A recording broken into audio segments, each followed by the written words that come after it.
حضرت عمر رضی اللہ تعالیٰ عنہ روایت کرتے ہیں کہ زید بن سعانہ نامی ایک یہودی تھا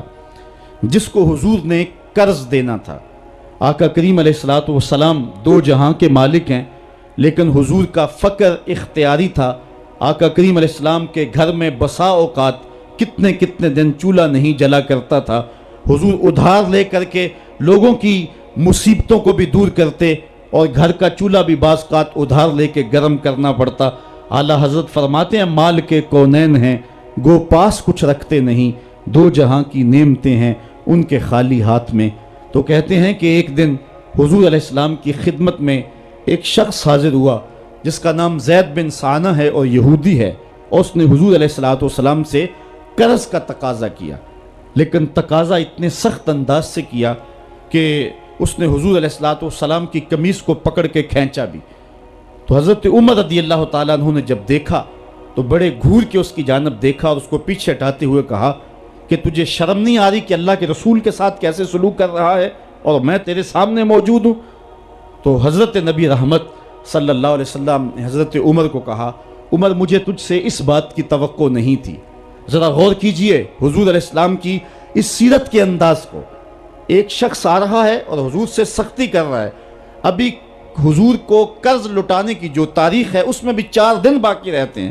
اور وہ ناجائز سختی کر رہا ہے۔ حضرت عمر رضی اللہ تعالیٰ عنہ نے جب اس کو گھورا اور سختی کی تو حضور علیہ السلام نے فرمایا عمر مجھے تیرے سے اس بات کی توقع نہیں تھی، تمہارا کام تو یہ تھا کہ مجھے حسن ادا کی تلقین کرتے کہ اچھے انداز سے قرض واپس کرو، اور اس کو جو ہے وہ نرمی کی تلقین کرتے، اور پھر آقا کریم علیہ السلام نے فرمایا اس کا قرض ادا کر دو، اور اے عمر جو تم نے اس کو گھورا ہے اس کے بدلے میں 20 وسق زیادہ کھجوریں بھی تم اس کو دو گے۔ تو زید بن سعانہ نے جب حضور علیہ السلام کی اس سیرت اور اس کردار کو دیکھا، اور حضرت عمر رضی اللہ تعالیٰ عنہ 20 وسق اس کو کھجوریں دے رہے تھے، تو اس نے حضرت عمر کو بتایا کہ میں یہودی ہوں اور میں نے تورات کے اندر نبی آخر الزماں کی شان اور عظمتوں کے بیان کو پڑھا ہے، یہ بات ابھی رہ گئی تھی، باقی ساری نشانیاں میں نے حضور میں دیکھ لی تھی، اب یہ نشانی رہ گئی تھی، آج میں نے یہ بھی دیکھ لی، اور پھر وہ حضور کی خدمت میں حاضر ہو کر اسلام کے دائرے میں داخل ہو کر حضور کا عبدی غلام بن۔ حضرت معاذ بن جبل رضی اللہ تعالیٰ عنہ فرماتے ہیں کہ ایک دن حضور گلی سے گزر رہے تھے اور میں ایک جانور کی کھال اتار رہا تھا، اور مجھے کھال اتارنے کا طریقہ نہیں تھا، مجبوراً مجھے کھال اتارنا پڑی۔ تو حضور گزرے تو مجھے دیکھا کہ معاذ بن جبل کو کھال اتارنا نہیں آ رہی، تو حضور رک گئے اور آقا کریم نے فرمایا معاذ ٹھہرو ذرا میں تمہیں بتاتا ہوں کہ بکری کی کھال کیسے اتاری جاتی، اور آقا کریم آگے بڑھے اور حضور نے خود جو ہے وہ کھال اتاری، اور پھر مجھے فرمایا معاذ ایسے کھال اتارا کرتے ہیں۔ آج ہم اپنے بڑے پن کو اور اپنی عظمت کو اس انداز سے لوگوں کے سامنے رکھنا چاہتے ہیں کہ ہم جو ہے وہ ٹشو کا ایک ٹکڑا بھی نہیں پکڑ سکتے، اور وہ بھی پکڑانے کے لیے ہمارے پاس ایک خادم موجود ہوتا ہے، لیکن آقا کریم علیہ السلام کی زندگی اور حضور علیہ السلام کی سیرت کی سادگی کا حسن اور جمال یہ ہے کہ حضور اپنے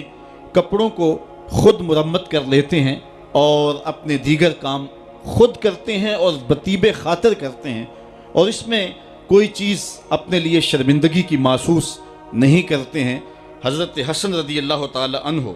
حضور علیہ السلام کے نواسے بھی ہیں اور آقا کریم علیہ السلام کی صحابیت کا شرف بھی پایا ہے۔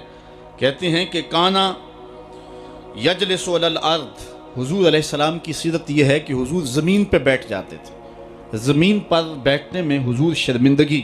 محسوس نہیں کیا کرتے تھے، اس کو اپنے سٹیٹس کے خلاف نہیں سمجھا کرتے تھے، زمین کے اوپر حضور بیٹھ جایا کرتے تھے، اور فرماتے ہیں وَيَطْعَمُ، اور زمین کے اوپر بیٹھ کر کے حضور علیہ السلام کھانا تناول فرمایا کرتے تھے۔ حضور کی عادت یہ تھی کہ آقا کریم جب بھی کھانا کھاتے تو حضور جھک کر کے کھانا کھاتے۔ فرماتے ہیں کہ میرے پاس ایک فرشتہ آیا جو کعبۃ اللہ کے صحن میں کھڑا تھا، اور اس کی کمر کعبۃ اللہ کی چھت کے برابر تھی، اتنا اس کا قد تھا، اور اس نے مجھے کہا کہ آپ اگر چاہیں تو آپ کو نبی اور بادشاہ بنا دیتے ہیں، اور آپ اگر چاہیں تو آپ کو عبد اور نبی بناتے ہیں۔ تو فرماتے ہیں کہ میں نے جبریل کو دیکھا، اور جبریل مجھے اشارے سے تواضع کا حکم دے رہے ہیں، تو میں نے عرض کی کہ میں نبی اور عبد بننا چاہتا ہوں۔ تو جب یہ بات حضور نے کہی تو فرمایا عائشہ اگر میں نبی اور بادشاہ بنتا تو یہ جتنے بھی پہاڑ ہیں یہ سونا بن کے میرے ساتھ چلتے، لیکن میں نے اس بات کو اختیار نہیں کیا۔ اور اس کے بعد حضور علیہ السلام جب بھی کبھی کھانا کھاتے تو حضور جھک کر کے کھاتے، جس طرح مالک کی دہلیز سے خیرات ملتی ہے اور کوئی خادم اس کو جو ہے وہ شکرانے کے طور پہ جو ہے وہ انتہائی عجز کے ساتھ کھاتا ہے، ساری زندگی حضور نے کھاتے اور پیتے ہوئے تکیہ نہیں لگایا،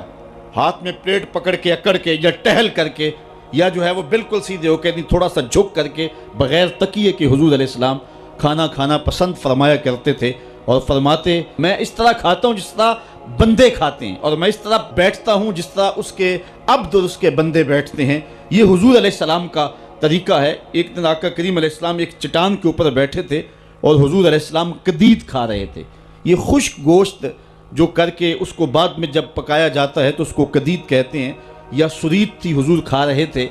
تو ایک خاتون وہ گزری اور اس کے بارے میں اہل علم کہتے ہیں کہ وہ بڑی زبان دراز تھی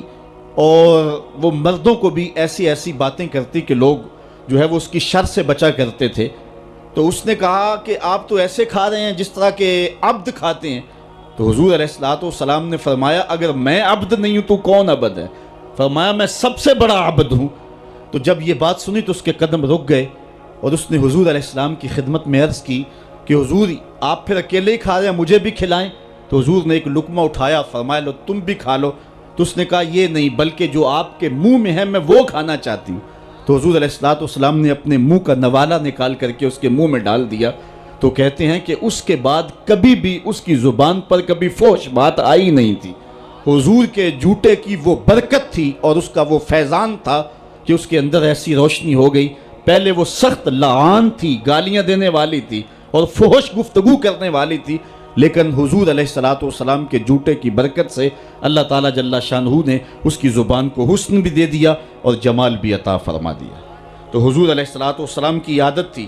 کہ آقا کریم زمین پہ بیٹھ کے کھاتے، جھک کے کھاتے، فرماتے میں ایسے کھاتا ہوں جس طرح عبد کھاتے ہیں۔ وَيَلْبَسُ الْغَلِيظ، اور آقا کریم علیہ السلام موٹے کپڑے پہنتے تھے، باریک ترین کپڑے پہننے سے حضور نے گریز کیا ہے۔ اور یہ وَيُطِيلُ الصَّلَاةَ، اور حضور کی نماز لمبی ہوا کرتی تھی۔ وَيُكَسِّرُ الْخُطْبَةَ، اور خطبہ حضور مختصر فرمایا کرتے تھے۔ وَلَا يَعْنِفُ أَن يَمْشِيَ مَعَ الْأَرْمَلَةِ وَالْمِسْكِينِ فَيَقْضِي لَهُ الْحَاجَةَ، اور حضور علیہ السلام اس بات میں کوئی شرمندگی محسوس نہیں کیا کرتے تھے کسی مسکین، کسی لاچار، کسی بیوہ، کسی یتیم اور کسی مسکین کے ساتھ چلیں اور اس کے کام آئیں اور مصیبت میں اس کا دکھ بانٹ دیں اور اس کی حاجت کو حضور پورا فرما دیں۔ یہ حضور علیہ السلام کی سیرت کے وہ روشن پہلو ہیں کہ آقا کریم علیہ السلام کی سیرت زمانے کے سامنے ایسا نور بانٹتی ہے، ایسے اجالے پھیلاتی ہے۔ ایک شخص نے حضور علیہ السلام سے وعدہ کیا کہ آپ یہاں رکیں اور میں ابھی آتا ہوں، تو آقا کریم علیہ السلام اس کے انتظار میں وہاں رکے۔ 3 دن گزر گئے اور وہ نہ آیا، چونکہ حضور وعدہ کر چکے تھے کہ میں تیرے آنے تک یہاں رہوں گا۔ تیسرے دن اس کو جا کے یاد آیا تو وہ واپس پلٹا، تو آقا کریم نے جواب میں صرف اتنی بات کہی، آپ نے فرمایا یا فتیٰ قد شککت علیہ، اے نوجوان تو نے تو مجھ کو مشقت میں ڈال دیا۔